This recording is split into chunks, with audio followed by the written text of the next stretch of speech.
Hey everybody, this is Perch. We got a mail here. This person wants to talk about villains, and thankfully so do I most of the time. It says, "Hey Perch, I'm going to make this short.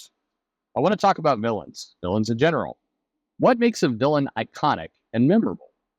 So there's a recent controversy about Bruce Timm said the reason he gender swapped the Penguin is because Batman lacks iconic female villains. I agree with that, by the way, but maybe for a different reason than Bruce Timm. We'll get there in a second. So they're easy to find online, and Batman animated series created original female characters such as Roxy Rocket, Phantasm, and Red Claw. Phantasm's probably one of the bigger ones, by the way. I know Tom King did it in that shitty series that was late and nobody gave a damn about, but and I just say it as somebody who generally doesn't love a lot of what Tom King does. I should preface this by saying I liked what Tom King did. I liked the Vision series. It's just the problem was I kept reading more Tom King books and I kept getting the same story. The thing that baffles me about Tom King and kind of how he's had a career is he does the same shit. Like he's got one trick. And if you read a lot of his books, it is one trick. There's a lot. I mean, it is as repetitive and dull creatively as say Rob Liefeld creating a new character. I had some shot at Rob Liefeld, but Rob Liefeld's like, put a pouch on it and we'll call it a day. And I'm just wandering into more and more problems here. But Tom King's writing is horribly derivative, and I don't know why more people don't talk about that. It is like there's very little diversity in his writing, and I'm talking about the content he does. He has one bit, and by the way, I've heard this from countless people inside of comics, writers, a ton of people, lots of people who won't go on this show because they're worried that somebody will be pissed off, maybe Tom King. But this is like everybody thinks this. This is not just me. But I don't know why there's not more commentary online. Like, the guy has got one bit.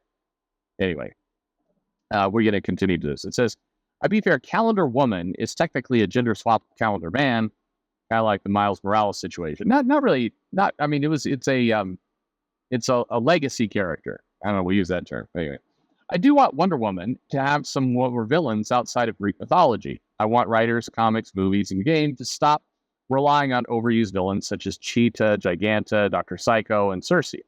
Remember what Gail Simone said about no using older Wonder Woman villains. She is hypocritical because she doesn't use them as well. And Superman too. There are Superman villains that people don't know about, such as Riot, Shadow Dragon, Anomaly, Obelisk, and many more. Perch, you are a Miles Morales fan. I don't know about fan. I do think the Into the Spider-Verse movie works, and I think in general, Marvel has made Miles Morales. It's taken. It's the character works for Marvel.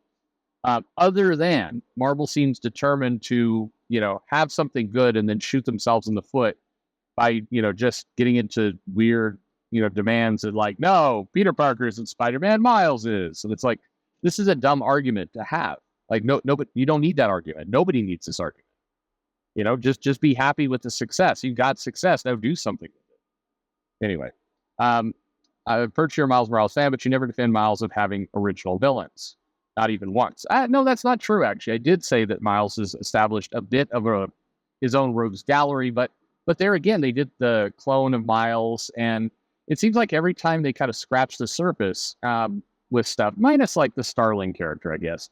But every time they kind of scratch the surface at some new people, that the villain is so forgettable that it disappears almost instantly. And then another problem is if you're going to make villains for Miles, you can't have them be like, all right, he's black, so we're going to have some black villains who are maybe misunderstood.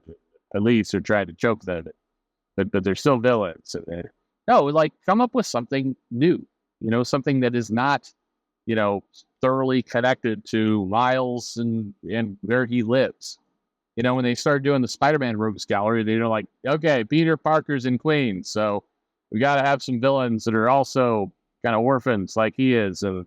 He's white and nerdy, so we're gonna make them all white and nerdy. No, you had Doc Ock, you had the Sandman. You had a wide range of villains from different, backgrounds. You had rich ones, poor ones, crazy ones. All of them are crazy, I guess, to some extent. But anyway, with Miles, they often go down the path of this villain is like I don't know, he's either just like Miles but villainous, or he's it's an angry white cop who's turned into a villain, and we're gonna try and make a social comment on that. Or here's a crazy idea: you could just have a crazy dinosaur cheetah hybrid that goes at him. I mean, you take a page out of One Piece. Just if you invent crazy ass villains, just throw them in there. Anyway, so I have a challenge for you.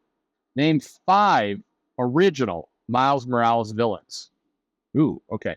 But before I get there, I want to answer the first question. I don't think that the Batman does have a lot of female villains.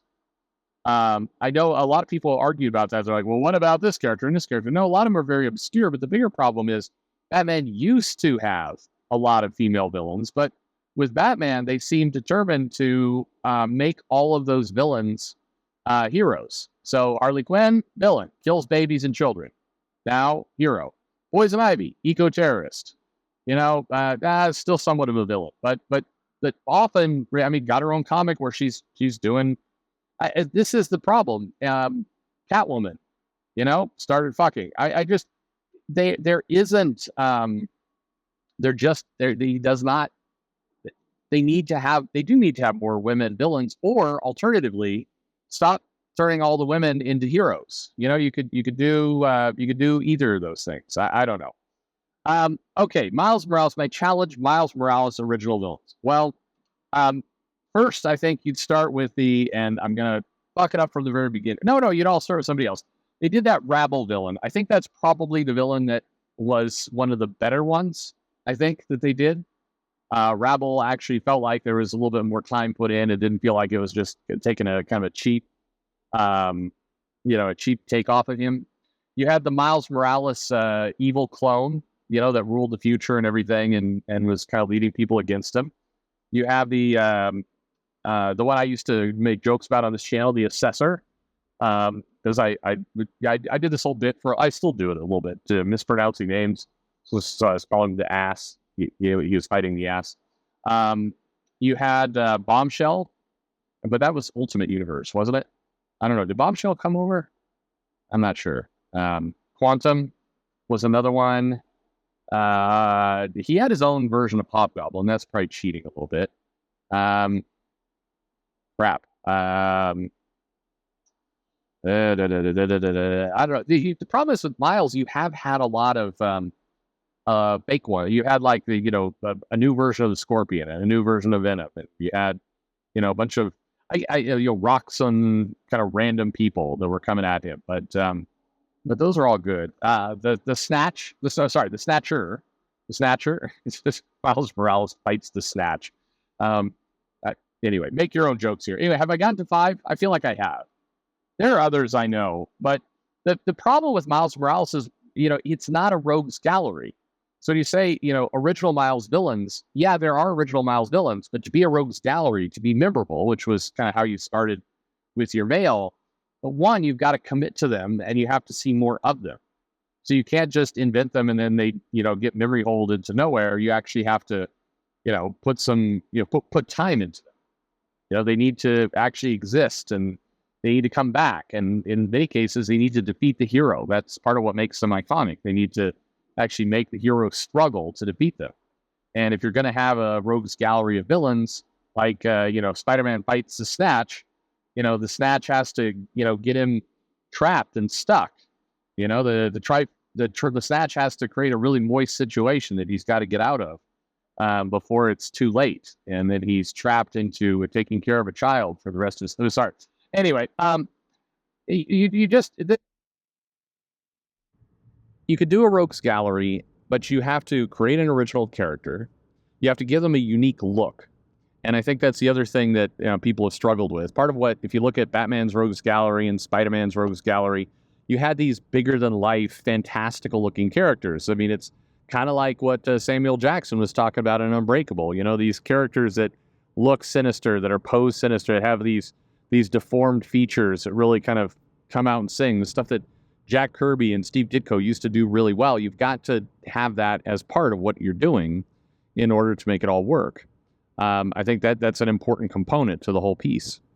But I say the word a lot more than I used to. I think it's just talking in the car, and I'm trying to navigate, Texas drivers. It was a lot easier to do videos and drive back in Washington because, the people drove better. I guess it's just a point.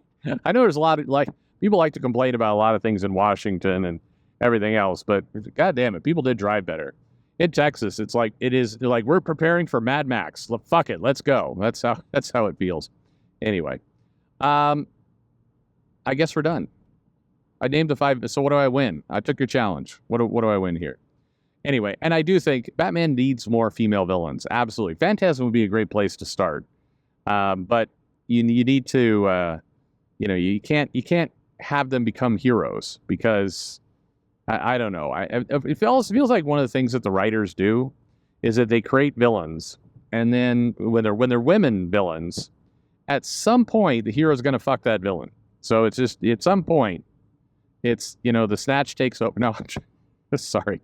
At some point, the hero sleeps with the villain, and then as soon as this hero sleeps with the villain, people seem like they really the writers we can't keep him evil now, because it raises too many questions. And I was like, I know, you keep him evil. Anyway, there you go.